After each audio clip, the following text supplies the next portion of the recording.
As I look to the future of electric rates, I only see them going higher, and we wanted to make sure that we could control long-term operating costs with minimal amount of labor and time to manage our one operating expense that we thought we could do quite well by using solar power. We started in 2018 with our first project. We put in 320 panels near one of our hog sites. Ameren does not provide their own electricity. They buy it off the grid. And there was times where there was power spikes. I was very much concerned about during the heavy summer months where suddenly your rates would jump up dramatically. We're not talking just, a few percent. We're talking probably, 20, 30% at one time.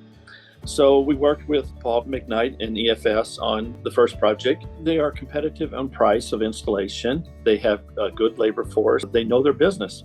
And then we got into the next project. Was a 400 panel site, our second hog site. Since that time, we added 5 more smaller projects to the farm operation too. The first sites have definitely been paid off already. We didn't have any problems with hooking into the public utility system. And I heard that from a competitor, so to speak, the neighbor who went with a competitor, and I was just very thankful that we didn't have that kind of experience. That cost them about 6 months of time.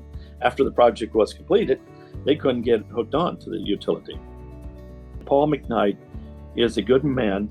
I'd say he has integrity and has honor. We've done business with EFS. We have probably over 1,200 panels, all said and done. I'm very satisfied with the quality of the workmanship and the relationship that they have with all their contractors. Looking at the electric that we saved over the years, solar renewable energy credits, that's through the state of Illinois.